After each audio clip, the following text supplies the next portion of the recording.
Okay. Yan.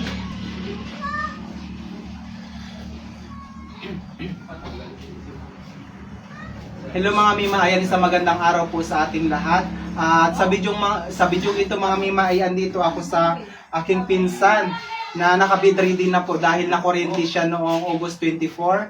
At ngayon ay andito siya sa bahay ng ng aming auntie dito sa may highway kasi yung doon sa amin magkakatabi lang yung bahay namin, pero dito namin siya dinala kasi dito lang yung malapit na kapag dadalhin siya sa hospital, madali siyang maidala doon sa hospital. So ngayon mga Mima ay namahagi ako ng kunting tulong para sa kanya. Ito yung kanyang mga pangangailangan kasi sa araw-araw mga Mima, yung diaper, wipes, tapos yung mga wipes, tissue, tapos itong mga gatas. Ayan, nagbigay na din ako ng kape at saka asukal. So ayan mga Mima, naka-bedridden na siya at mayroon siyang tricks sa kanyang liig. Dito na siya umihinga, tapos mayroon siyang NGT.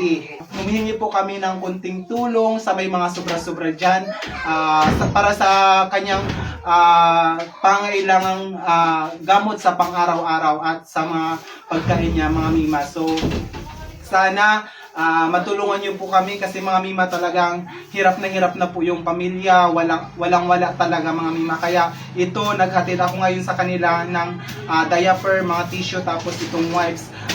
Hindi ko alam kung siguro bukas to ubos na kasi lagi siyang umiihi or dumudumi. Ayan mga Mima. Tapos lagi siyang may sipon sa kanyang dito. Kaya kailangan ng tissue talaga araw-araw. So yun lang mga Mima.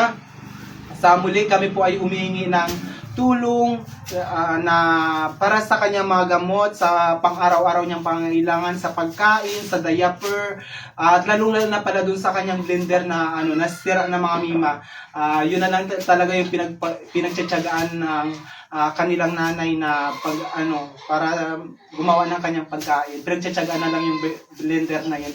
Ay, nautal na talaga ako. So yun lang mga Mima, sana matulungan niyo po kami. Sa mga nais pong magpaabot ng kanilang tulong, maaari niyo lang po akong kontakin. I-message niyo po ako dito sa aking Facebook page at doon po tayo mag-uusap. Ayan, maraming salamat po sa inyong lahat and God bless us all. Bye-bye!